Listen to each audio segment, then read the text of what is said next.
সবচেয়ে পছন্দনীয় স্থান এই দুনিয়ার মধ্যে কোন জায়গাটা বলতে পারবেন? সবচেয়ে পছন্দনীয় স্থান হলো মসজিদ। قال النبي صلى الله عليه وسلم বিশ্বনবী বলেছেন আহাব্বুল বিলাদি ইলাল্লাহি মাসাজিদুহা ওয়া আবগাদুল বিলাদি ইলাল্লাহি আসওয়াকুহা। মুসলিম শরীফের হাদিস 1560 নম্বর হাদিসে বিশ্বনবী বলেন আল্লাহর কাছে পৃথিবীর যত ভূখণ্ড আছে, যত স্থান আছে, সবচেয়ে পছন্দনীয় প্রিয় স্থান হলো দুনিয়ার সকল মসজিদ সমূহ। সুবহানাল্লাহ। সবচেয়ে প্রিয় পছন্দনীয় স্থান হলো মসজিদ, আর সবচেয়ে অপছন্দনীয় স্থান হলো বাজারে ঘুম আসেনি, ওখানে কিন্তু ঘুম আসে না, চোখ খোলা, কোন সময় কোন দিক থেকে চোরে এসে পকেট মারে, আবার মানুষের ধাক্কাধাক্কি, নানা কারণে ঘুম আসে না। এলোমেলো উল্টা পাল্টা কিছু জিনিসও দেখা যায়, লাল নীল দেখা যায়। মসজিদে আসলে ঘুম আসে কেন? মসজিদে আসলে আল্লাহর প্রিয় জায়গায় আসছি, আল্লাহর পছন্দনীয় জায়গায় আসছে ঘুমাই। এটা ইমানের লক্ষণ নয়, এটা খারাপ, ভালো না, এটা ভালো না। শয়তানকে একটা লাথি মারেন না, আরেকজনের লাথি মারেন না, বলে শয়তানকে লাথি মানে শয়তানকে শোনা। শয়তানই আমাদেরকে এতভাবে ধরে, আমিও মাঝে মাঝে এত ভয় পাই। শয়তান কত দিক থেকে হামলা করে, বেশি চতুর্দিক থেকে হামলা করে। সূরা আরাফে চ্যালেঞ্জ দিছে শয়তান যে আল্লাহ তোমার বান্দার ডান দিক থেকে, বাম দিক থেকে, সামনে থেকে, পিছন থেকে, চতুর্দিক থেকে আমি আক্রমণ করব। এটা তো চ্যালেঞ্জ দিয়েছে। দয়া করে মেহেরবানি করে যারা আসছে মসজিদে চলে আসছে, একটু চ্যালেঞ্জ দেন, শয়তানের সাথে একটা চ্যালেঞ্জ দেন যে না, আমি শয়তান আমাকে যতই চেষ্টা করবো আমি চোখ খোলা রাখবো, দু চারটা কথা শুনবো। খুতবাটা শোনা ওয়াজিব, গুনার কাজ করতে পারি না, শুনি, যতটুকু বুঝি, যতটুকু মনে রাখতে পারি, কিন্তু চোখটা খোলা রেখে একটু আমার দিকে মুতাওয়াজ্জিহান ইলা জিহাতিল কাবাতি শরীফা, এখানে মুতাওয়াজ্জিহান ইলা জিহাতিল খতিবের দিকে একটু মনোযোগ দিয়ে খেয়াল করুন। যারা উপরে আছে তারা খতিবরে না দেখলেও আওয়াজ তো যায়, আওয়াজটাই খতিব মনে করে। উপরের তারা এখানে যারা আছে আমার সামনে, তারা তো মোটামুটি দেখে, চোখ খোলা আছে, কিন্তু এখন দোতলা তিনতলা উপরে যারা আছে এরা পাহারা দিবে কে? আমি তো আর দেখি না, সিসি ক্যামেরা নাই, আল্লাহ পাহারা দিবেন। এই জন্য সবাই শয়তানের এই চ্যালেঞ্জ থেকে, শয়তান চায় না আমরা মসজিদে এসে একটু কথা শুনি, দুই চারটে শিখি, ভালো হয়ে যাই, এটা শয়তান চায় না। সেই জন্য দয়া করে সবাই খেয়াল রাখি। আল্লাহর কাছে সবচেয়ে প্রিয় জায়গা হলো মসজিদ, সবচেয়ে অপ্রিয় অপছন্দনীয় জায়গা হলো বাজার। বাজারকে অ্যাভয়েড করতে হবে, কিন্তু অ্যাভয়েড করে তো আর চলা যাবে না, বাজার তো যাওয়াই লাগবে, কেনাকাটা করতে হবে, জীবন বাঁচাতে। কিন্তু যত দ্রুত সম্ভব ওই অ্যাভয়েড করে চলে আসেন মসজিদে, বাজারে বেশিক্ষণ থাকা দরকার নেই, কেনাকাটা শেষ চলে আসে, যত তাড়াতাড়ি পারা যায় তত তাড়াতাড়ি। রাসূলুল্লাহ সাল্লাল্লাহু আলাইহি ওয়াসাল্লাম বাজারে যাইতে, সেখানে গিয়ে তিনি সালাম দিতেন মানুষদেরকে, তাসবিহ পড়তেন। এই জন্য আবার আরবের মুশরিকরা বলে, কি হলো রে মুহাম্মদের, কি হলো? সে ইয়াকুলু তাআম ওয়া ইয়ামশি ফিল আসওয়াক, খানাও খায়, বাজারেও যায়, সে বলে আবার নবী। কেমন হইল? বাজারে তো নবীরা তো বাজারে যাওয়ার কথা না। এটা তাদের কাছে আশ্চর্য লাগছে, কোরআন শরীফের আয়াত এটা। তো আল্লাহ তাআলা বললেন না, বাজারে যাবে, খানাও খাবে, বিবাহ শাদীও করবে, সবই করবে, তারপরেও নবী বলেছে। কিন্তু তার ব্যক্তিত্ব নিয়ে চলবে, বাজারে গেলেই যে খারাপ হয়ে যাবে না, ব্যক্তিত্ব নিয়ে চলবে, বাজারের কাজ সেরেই চলে।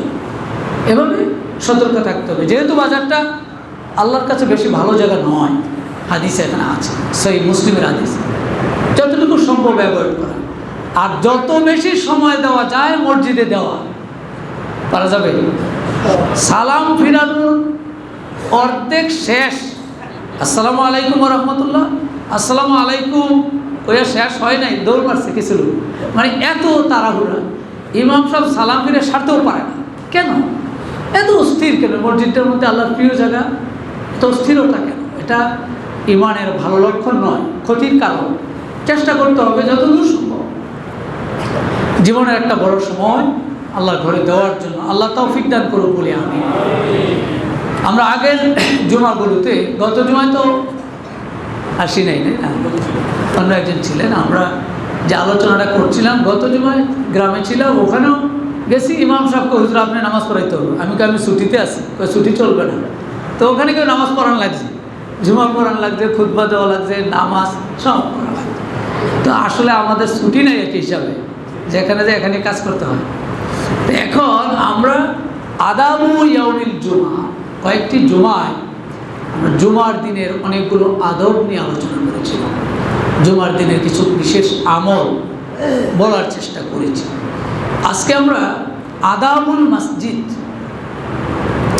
জুমার দিন ছাড়াও যে কোনো দিনে আল্লাহর ঘর এই মসজিদের সাথে, মসজিদের প্রতি আমাদের কি কি আদাব আছে, কি কি আমল আছে, কি কি শিষ্টাচারিতা আছে, ভদ্রতা আছে, সৌজন্যতা আছে, এই ঘরটার মধ্যে আসলে আমাদের কিভাবে চলতে হবে, কিভাবে থাকতে হবে, কথা বলতে হবে, এই কেন্দ্রিক আমরা কিছু কথা বলতে চাই। এখানেও প্রায় 15টি আদব আছে। জুমার দিনের যেমন 15টি আদব, মসজিদের সাথেও তেমন 15টি আদবের কথা হাদিসগুলোতে আছে, কোরআনে আছে। নাম্বার 1, মসজিদকে মহব্বত ও সম্মান করা।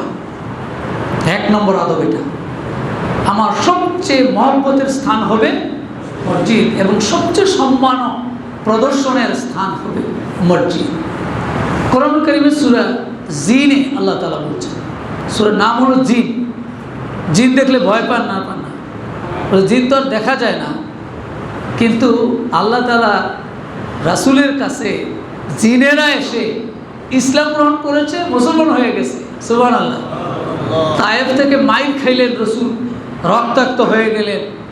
সে রক্তাক্ত হয়ে গিয়ে পথে, মক্কার পথেই যখন তিনি একটু সামান্য একটু আশ্রয় খুঁজলেন, মনটা খুব খারাপ, রক্তাক্ত হয়ে আসছেন। আল্লাহ তাআলা সূরা জিন নাজিল করে একদল জিন পাঠিয়ে দিলেন, যান আমার নবীর কাছে গিয়ে তোমরা মুসলমান হয়ে যাও। সুবহানাল্লাহ। তাইলে রাসূল আবার খুশি হয়ে গেলেন, কি জিনেরা এসে মুসলমান হয়ে গেছে, কষ্টটা কিছুটা হলেও। আপনি অনেক দাওয়াত দিলেন, কেউ শুনলো না। আরেক জায়গায় গেলেন, তাও শুনলো না। এরপরে দেখলেন যে হঠাৎ করে কিছু লোক এসে কয় ঠিক আছে আমরা আপনার কথা মেনে নিলাম, মনটা একটু ভালো লাগবে। তা খারাপ হয়ে গিয়েছিল। আল্লাহ তাআলা এই সূরা জিন নাজিল করেছেন। সূরা জিনে একটা গুরুত্বপূর্ণ আয়াত, 18 নম্বর আয়াতটি, ওয়ান্নাল মাসাজিদা লিল্লাহ ফালা তাদউ মা'আল্লাহি আহাদা। রব্বুল আলামিন বলেন, শুনো দুনিয়ার মানুষ, সারা দুনিয়ার যত মসজিদগুলো আছে সকল মসজিদগুলো লিল্লাহ, আমি আল্লাহর জন্য। সুবহানাল্লাহ। তাহলে মসজিদগুলো কার? আমাদের বাসা বাড়ির মতো না। অনেকে এরকম আসলে মসজিদে যে দাপট দেখায় মনে হয় ওনার ড্রয়িং রুম, বাপসাবের রূপ। নাউজুবিল্লাহ বলে একেবারে আমরা আল্লাহর ঘরে চলে আসছি। আল্লাহর ঘরে, এটা কোরআন বলছে সব মসজিদ আমার। তুমি মসজিদের সভাপতি, সেক্রেটারি যা হও, সব মসজিদ আমি আল্লাহ, এটা তোমার না, তোমার নাই। ফালা তাদউ মা'আল্লাহি আহাদা। তোমরা মসজিদে যখন আসো আল্লাহ ছাড়া অন্য কারো কাছে দোয়া করবে না, প্রার্থনা করবে না। সকল সময় একমাত্র আমি আল্লাহর কাছে প্রার্থনা করবে। সুবহানাল্লাহ। আল্লাহকে ডাকবে, আল্লাহর কাছে চাইবে। তাহলে আমাদের সবচেয়ে পছন্দনীয়, প্রিয়, মহব্বতের জায়গা হবে মসজিদ। 2 নম্বর, মসজিদকে আপন ঠিকানা বানিয়ে নেওয়া। আপন ঠিকানা, আমাদের ঠিকানা তো বাসা বাড়ি একটা আছেই, সেখানে আমরা থাকি। অনেক মানুষ আছে সারা দিন যেখানেই থাকুক, নিজের বাসাটায় আসলে একটু ভালো লাগে না? লাগে না?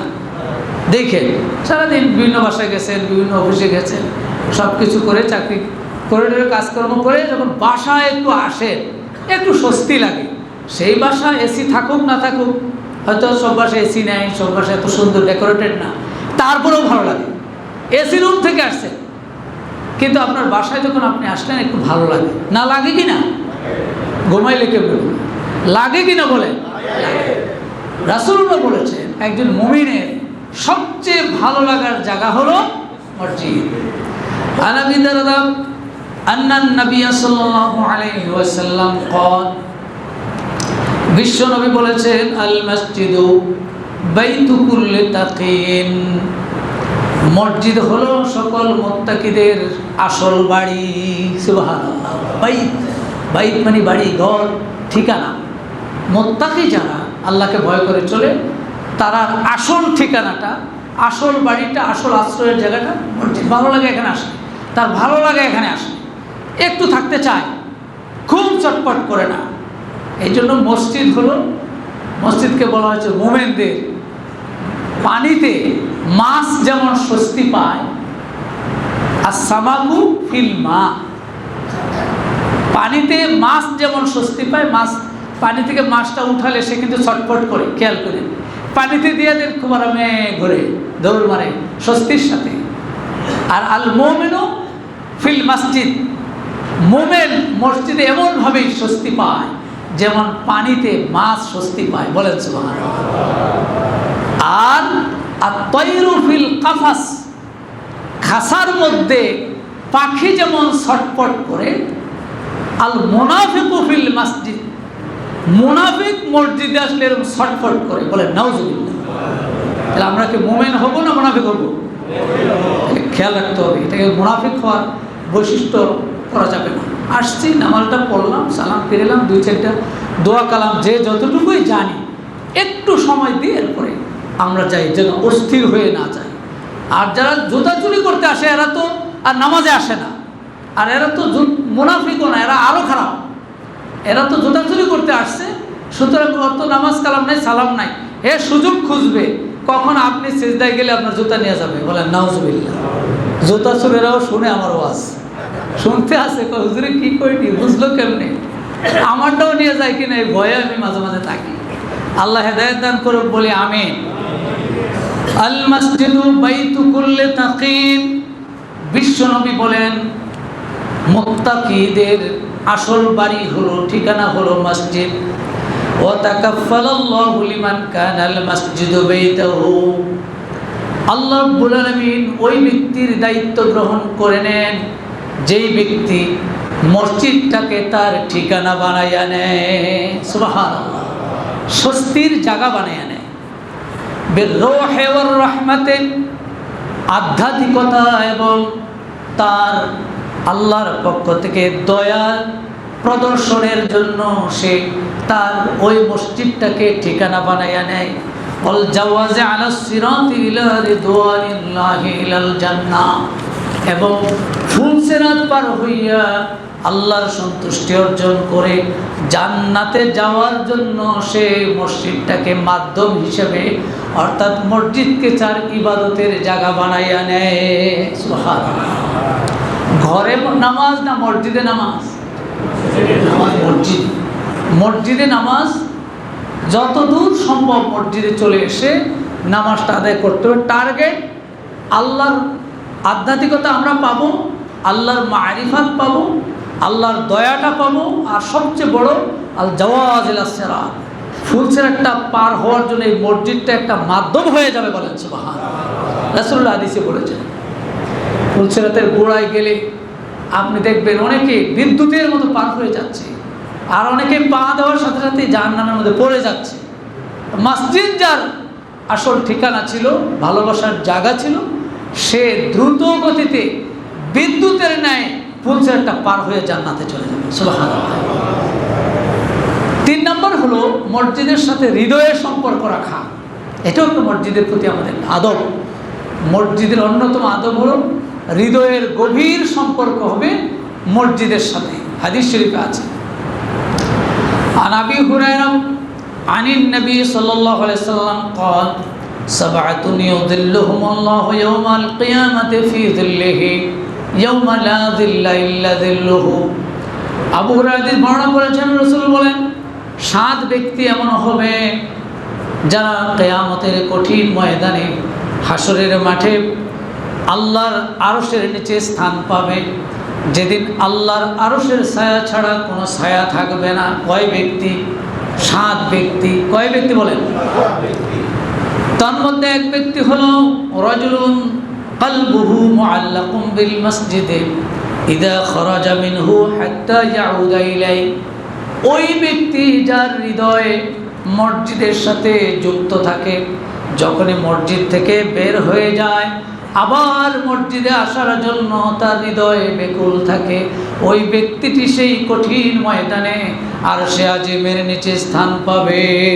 সুবহানাল্লাহ। এটা একটা হৃদয়ের সম্পর্ক। ভালো জায়গায়, ভালোবাসার জায়গায় চলে আসলে আবার যেতে মন চায়।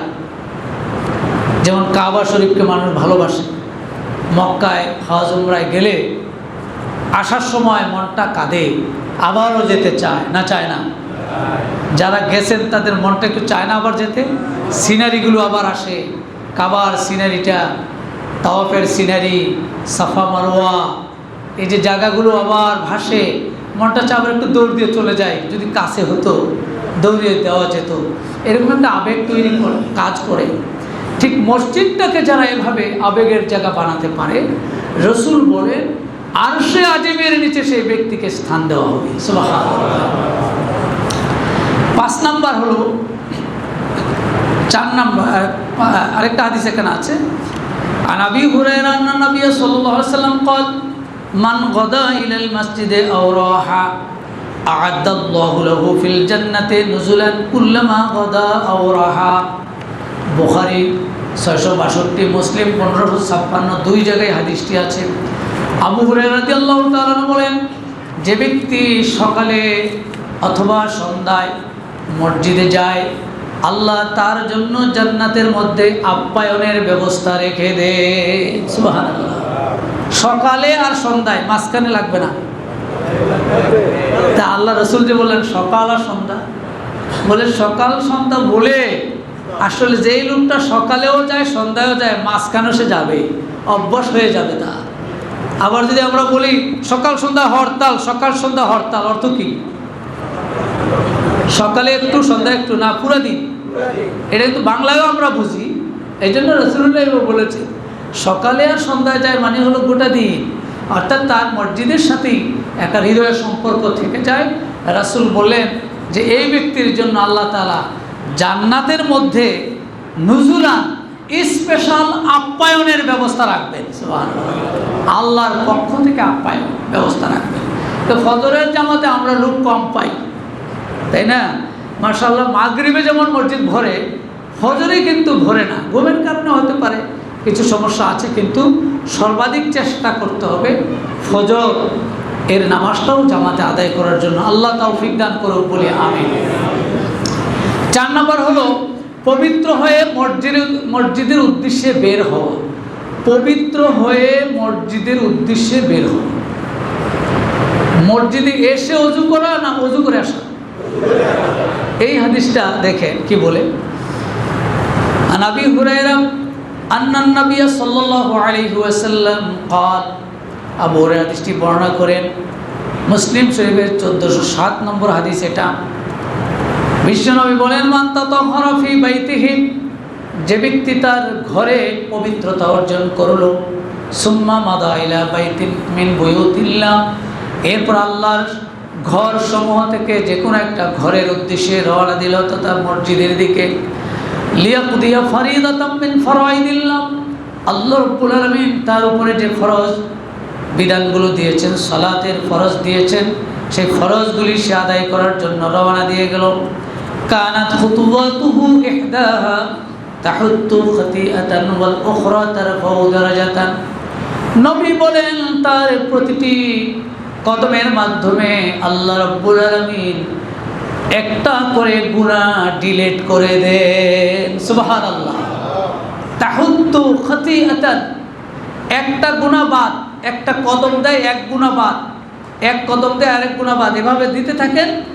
ওয়াল উখরা তারফাউ দারাজাতান, এবং আরেকটি কদম যখন দেয় পরবর্তী কদমে তার একটা করে সওয়াব মর্যাদা বাড়িয়ে দেওয়া হয়। সুবহানাল্লাহ। বাসা দূরে থাকবে না কাছে? দূরে হলে কদম বেশি। আমাদের এই যে আজি সাহেব কদম বেশি হলে 4 নম্বর রোড থেকে আসে, আবার যারা আরও 8 নম্বর রোডের মুসল্লি এখানে আছে, আরও দূরেরও আছে। আর আমি তো খুব কাছে, মসজিদের ওয়ালের সাথেই থাকি। আমি মাঝে মাঝে কই সব তো কম কম হয়ে যাচ্ছে, আটা হয় কম। যারা একটু দূর থেকে আসেন তারা এই সবটা বেশি, কদমে কদমে সব রাসূল বলছেন, এবং প্রতি কদমে কদমে মর্যাদা বেড়ে যায়। রাসূলের কাছে একজন সাহাবী বলছিল, হুজুর বাসাটা মসজিদের কাছে আনতে চাই, কারণ জামাতে দ্রুত সামিল হওয়া যাবে। রাসূলুল্লাহ অনুমতি দেয় নাই, না, যেখানে বাসা আছে ওখানেই থাকুক, তা কারণ তোমার কদমে কদমে সব বাড়বে। সুবহানাল্লাহ। এই জন্য বেশি দূরে হলে আবার ফজরের নামাজে আসা যায় না, সমস্যা হয়ে যায়। 5 নাম্বার হলো কাঁচা পেঁয়াজ, রসুন, বিড়ি, সিগারেট ও দুর্গন্ধযুক্ত দ্রব্য খেয়ে মসজিদে না আসা। এটা মারাত্মক একটি বদ অভ্যাস আছে অনেকে, সিগারেট খায়, বিড়ি খায় এবং পেঁয়াজও খায়, কিন্তু সেগুলো খেয়ে মসজিদে আসলে ফেরেশতারাও কষ্ট পায় এবং পাশের জনও কষ্ট পায়। বুখারীতে হাদিসটি আছে। عن جابر بن عبد الله زعم عن النبي صلى الله عليه وسلم قال هذا جابر بن عبد الله رضي الله تعالى عنه তিনি মনে করেন রাসূলুল্লাহ সাল্লাল্লাহু আলাইহি সাল্লাম বলেছেন, মান আকালা সুমান আও বাসালান, যে ব্যক্তি পেঁয়াজ খাবে কিংবা রসুন খাবে, ফালিয়াতাজিলনা আও লিয়াতাজিল মসজিদানা, সে যেন আমার থেকে দূরে থাকে অথবা আমার মসজিদ থেকে দূরে সরে যায়। নাউজুবিল্লাহ। তাহলে এই বদ অভ্যাস কিন্তু আমাদের অনেকেরই আছে। বিড়ি সিগারেট যারা খাওয়ার, তারা তো এটা না খাইয়া পারে না, না খাইলে নাকি বাথরুমও হয় না। নাউজুবিল্লাহ। এরকম কিছু বদ অভ্যাসের লোক আছে না নাই? আমি কই এটার সাথে বাথরুমের কি সম্পর্ক? কিন্তু আপনি বুঝবেন না, এটা জিনিসটা আপনি খাইলে বুঝবেন কি যে জিনিস। আমি কই যে এটা খান, এটা তো ধোয়া দেখি, খাইয়ে খাইতে আবার ফালাই দিতেছেন, তাহলে এটা তো পেটেও যাচ্ছে না, তাহলে কি হচ্ছে? কয় কি হচ্ছে এটা, এটা মাসলা আপনি বুঝবেন না। তাহলে এর মধ্যে একটা মজা পায় এরা, এই মজার কারণে বাথরুম পর্যন্ত হয় না এটা না খাইলে। এরকম একটা বদ অভ্যাস আছে।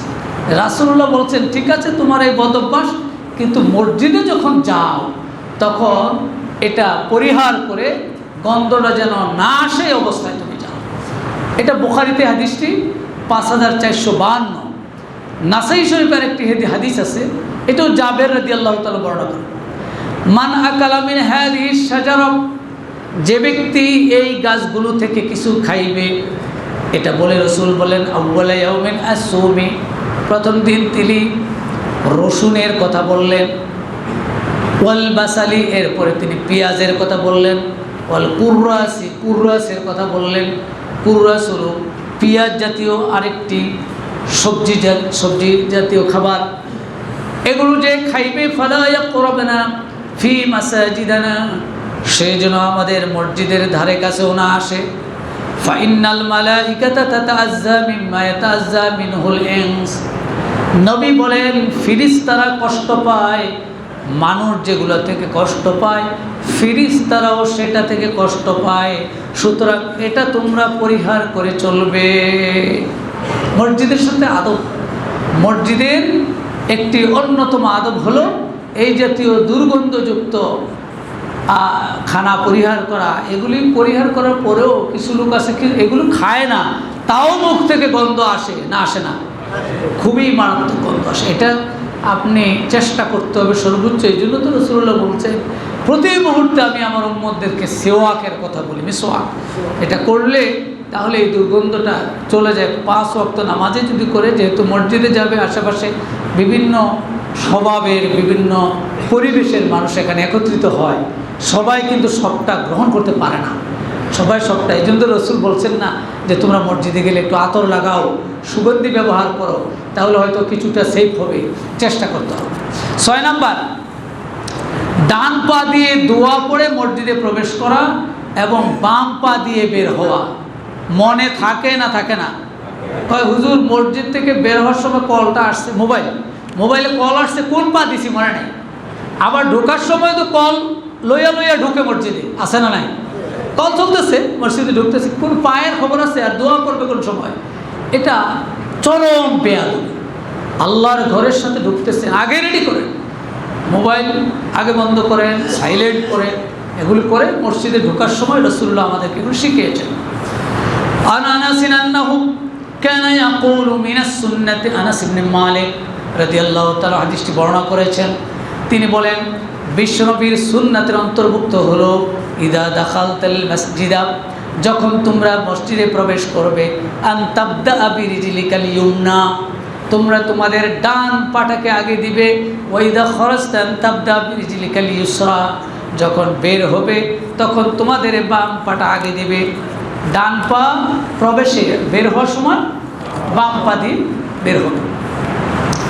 عن أبي أسيد رضي الله تعالى عنه قال قال رسول الله صلى الله عليه وسلم إذا دخل أحدكم المسجد, বিশ্বনবী সাল্লাল্লাহু আলাইহি ওয়াসাল্লাম বলেছেন যখন তোমাদের কেউ মসজিদে প্রবেশ করবে, ফালইয়াকুল আল্লাহুম্মা ইফতাহ লি আবওয়াব রাহমাতিক, সে যেন বলে আল্লাহুম্মা ইফতাহ লি আবওয়াব রাহমাতিক।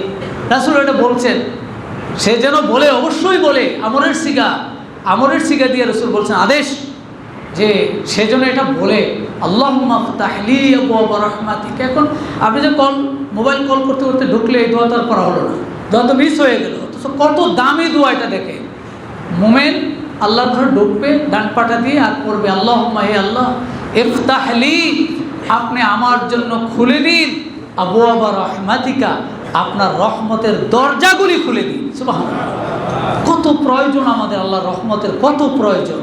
তাহলে সেই প্রয়োজনটা আল্লাহর ঘরে ঢুকতেছি আর আমরা এই দোয়াটা পড়বো, পড়ে ঢুকলাম। ওয়াইদা খরাজা, আর নামাজ শেষে ইবাদত শেষে যখন মুমিন বের হয়ে যাবে, ফালিয়াকুল, সে বলবে আল্লাহুম্মা ইন্নী আসআলুকা মিন ফাদলিক, আল্লাহ আপনার কাছে আপনার দয়া এবং অনুগ্রহ আমি প্রার্থনা করি। সুবহানাল্লাহ, মুখস্থ আছে না নাই? একবার পড়েন আল্লাহুম্মা ইফতাহ লি আবওয়াব রাহমাতিক। যারা ঘুমাচ্ছেন তারাও পড়েন, বলে ঘুমাইয়ে পড়বে কিভাবে? ঘুমাইয়েই পড়া যায়, ঘুম চোখ বন্ধ থাক, অসুবিধা, চোখ বন্ধ থাক। অনেকে আছে না স্বপ্নে দেখে খায়, কিছু লোক আছে মসজিদে ঘুমায়, এমন ঘুম স্বপ্নে চলে গেছে। ঠিক করবেন আপনি, ঘুমের এত মানে গভীর ঘুমে গিয়ে স্বপ্ন টপ্ন দেখে দেখে যখন ইমাম সাহেব আবার নামাজের জন্য ডাক দিচ্ছে, মুয়াজ্জিন সাহেব হাইয়া আলাস সালাত, তার উঠে। এটা তারাবির নামাজে ঘটনা ঘটে কিছু, যেমন খতমে তারাবি হয়, এরকম কিছু লোক পাওয়া যায়, আমাদের কাছে রিপোর্ট আসে যে হুজুর এমন ঘুমাইছে, তাড়াতাড়ি যখন রুকুর সময় হয়েছে ওইটা নামাজে হাজির হয়ে গেছে। আল্লাহ হেদায়েত দান করুক বলি আমিন।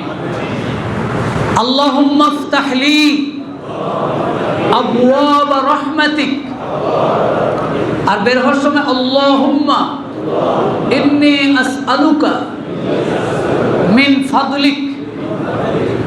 আল্লাহর ঘরে আমরা যখন নামাজে আসি, নামাজ আদায় করার পরে আমরা বের হয়ে যাই, দুনিয়ায় যাই, এজন্য আল্লাহ বলছেন ফাইজা কুদিয়াতিস সালাত ফান্তাশিরু ফিল আরদি ওয়াবতাগু মিন ফাদলিল্লাহ। আল্লাহ বলছেন তোমরা যখন নামাজ শেষ করবে তখন জমিনে ছড়িয়ে পড়ো আর আমার ফদল তালাশ করো। রাসূল বললেন ফদল, আল্লাহ বললেন ফদল। আয়াতে আছে ফদল আর রাসূল বললেন আল্লাহুম্মা ইন্নী আসআলুকা মিন ফাদলিক। তাহলে এখানেও ফদল, এই ফদল মানে কি? এই ফদলের ব্যাখ্যা, ওই আয়াতেও ফদল বলা হয়েছে রিজিক, আর এই হাদিসেও যে ফদল, নামাজ তো শেষ করলাম আল্লাহ, এখন তো বের হয়ে যাচ্ছি, দোকানে যাব অথবা অফিসে যাব, জমিনে যাব, আল্লাহ আপনার ফদল লাগবে, আমার আপনার অনুগ্রহ লাগবে, দয়া লাগবে, আপনি বরকত লাগবে। আমি আপনার ইবাদত করে গেলাম, এখন আমি জমিনে আমার কাজে যাচ্ছি, সেখানেও আপনার দয়া লাগবে, রহমত লাগবে। এটা যখন প্রার্থনা করে আমরা বের হয়ে যাই তখন আমার ওই ব্যবসাটাও ইবাদতে পরিণত হয়ে যায়। সুবহানাল্লাহ, দোকানে বসে আছি ইবাদত, কৃষিকাজ করছি ইবাদত, সবটাই ইবাদত হয়ে যাচ্ছে। কারণ এখন তো আমি আল্লাহর কাজে করে গেলাম মসজিদে, তাহলে মসজিদের পরে যে জমিনে কৃষিকাজ করছি এটা কার কাজ? আমার না আল্লাহ? সেটাও আল্লাহর নির্দেশ, অর্থাৎ সেটা আল্লাহর বলতে কি, সেটাও তো আল্লাহর নির্দেশ। আল্লাহ না বললেন ফাইজা কুদিয়াতিস সালাত, নামাজ যখন তুমি শেষ করো ফান্তাশিরু ফিল আরদ, জমিনে যাও, ওয়াবতাগু মিন ফাদলিল্লাহ, আল্লাহর রিজিক তালাশ করো। তাহলে কথা তো আল্লাহরই দুইটা, এটাও আল্লাহর কথা, ওইটাও আল্লাহর কথা। আমি আল্লাহর কথা মানতেছি, আমি রিজিক তালাশ করছি, কৃষিকাজ করছি, ব্যবসা করছি, সব করছি, আল্লাহর কাজ করছি। সবটাই ইবাদতের অন্তর্ভুক্ত হয়ে যায়। আসুন আমরা সিদ্ধান্ত গ্রহণ করি, আল্লাহর ঘরে যখন আসবই আমরা আল্লাহর ঘরের সাথে সংশ্লিষ্ট সকল আদবগুলি যথাযথভাবে পালন করার চেষ্টা করব। আল্লাহ আমাদেরকে তৌফিক দান করুন বলে আমিন। আসসালামু আলাইকুম ওয়া রাহমাতুল্লাহি ওয়া বারাকাতুহু।